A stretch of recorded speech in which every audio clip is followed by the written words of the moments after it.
तिरुपति बालाजी में सीएम द्वारा खुलासा हुआ है कि जो जानवर की चर्बी के घी उपयोग होते थे लड्डू में, इसको किस तरीके से आप देखते हैं? और राष्ट्रीय संगठन है आपका, हिंदू सनातन के लिए आप काम करते हैं, क्या कहेंगे इस पर?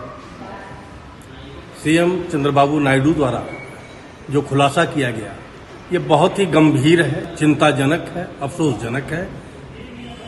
नायडू साहब ने जब कहा कि पिछली सरकार वाईएसआर कांग्रेस की सरकार के शासनकाल के दौरान तिरुपति बालाजी के मंदिर में चढ़ावे के लिए जो लड्डू बनता था वो जानवरों की चर्बी से बनता था, निसंदेह लज्जास्पद है। घृणा जितनी की जाए वो कम है।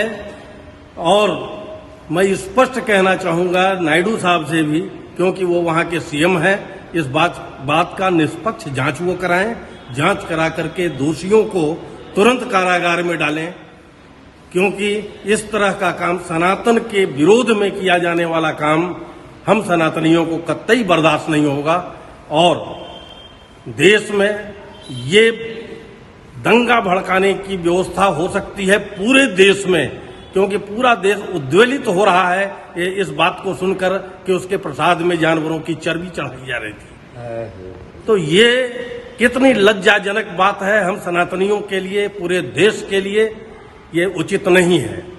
ये सनातन, ये कब तक ये लड़ाई जारी रहेगी? ऐसे चीजों को लेकर कब तक ये सामना करना पड़ेगा?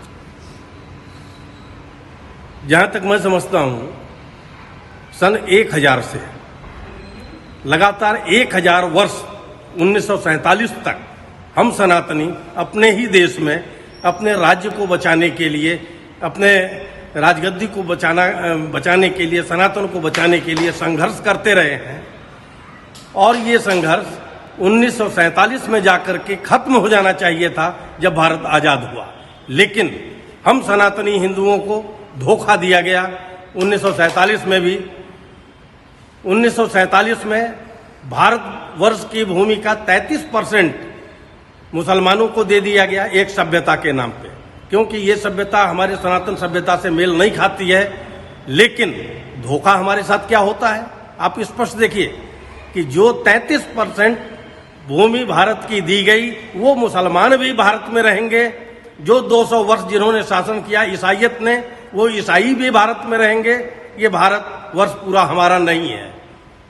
कितना बड़ा धोखा हम सनातनियों को मिला कि हम अपने देश को आज तक प्राप्त नहीं कर पाए। 47 के बाद आज हम पुनः अपने अस्तित्व की लड़ाई लड़ रहे हैं, क्योंकि यहाँ सरकारें सेकुलर हो गईं और इस सेकुलर सरकारों ने हम सनातनियों का बेड़ा गर्क कर दिया है और हर तरह से हमारे मठ मंदिरों पे कब्जा कर लिया गया। वो सरकार चला रही है। जब सरकार हम चुनते हैं तो सरकार को सरकार चलाने के लिए चुनते हैं, देश को चलाने के लिए चुनते हैं, न कि मठ मंदिरों को चलाने के लिए। इसलिए मैं भारत सरकार से ये आग्रह करूंगा कि अविलंब हमारे मठ मंदिरों को मुक्त किया जाए, जो हमारा सनातन समाज चलाएगा, जिसमें विधर्मियों का प्रवेश वर्जित होगा। गुरुजी, जिस तरीके से आंध्र प्रदेश के सीएम द्वारा एक खुलासा हुआ है कि तिरुपति बालाजी मंदिर में लड्डू को लेकर उसमें चर्बी के घी को, ये बहुत दुखद बात है और सनातन धर्म के साथ बहुत बड़ा खिलवाड़ है। और जो कांग्रेस सरकार है निश्चित रूप से हमारे सनातन धर्म को मिटने का कार्य करते आई।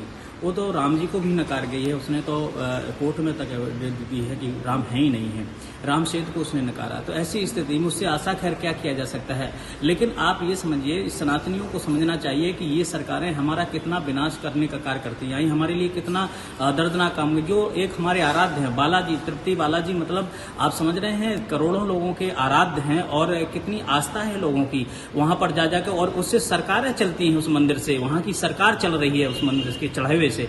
लेकिन आज जिस प्रकार से विधर्मियों को वहां पर बैठा दिया गया, जिस प्रकार से हिंदुओं से हाथ से छोड़ करके ईसाइयत को व्यक्ति को वहां पर बैठा दिया है, तो ऐसी स्थिति में आशा क्या किया जा सकता है। लेकिन वर्तमान सरकार से मैं निवेदन करना चाहूंगा कि इसकी तत्काल संज्ञान लेना चाहिए और इसको तत्काल जो है वहां से जो विधर्मी टाइप के लोग बैठे उनको हटाना चाहिए और कड़ी सी कड़ी इनको सजा देना चाहिए। भारत सरकार से भी मेरा यही निवेदन है कि इस प्रकार से सनातन धर्म के साथ खिलवाड़ न किया जाए, अन्यथा अखिल भारतीय संस्कृति व्यास संघ, सारे संगठन, हिंदू संगठन संगठन सड़क पर उतरने के लिए बाध्य हो जाएंगे। ये जो मंदिर है जो सरकार के अधीन है, इसको कहीं न कहीं साधुओं और संतों के हाथ में ही रहना बिल्कुल चाहिए। इस बात को लेकर के कई बार अखिल भारतीय संत समिति ने उठा चुके हैं इस बात को लेकर के और ज्ञापन भी दे चुके हैं कि जिस प्रकार से मठ मंदिर में साधु संत संचालन कर सकता है मठ मंदिरों को, उस प्रकार से सरकार नहीं कर सकती, क्योंकि शुद्ध अशुद्ध की विशेषता देखी जाती है और हम लोग शुद्ध अशुद्धता को कितने बजे उठना है, कितने बजे जगना है, कितने बजे भगवान को सुलाना है, नहलाना है, कैसे क्या करना, शुद्ध अशुद्ध की सारी प्रक्रिया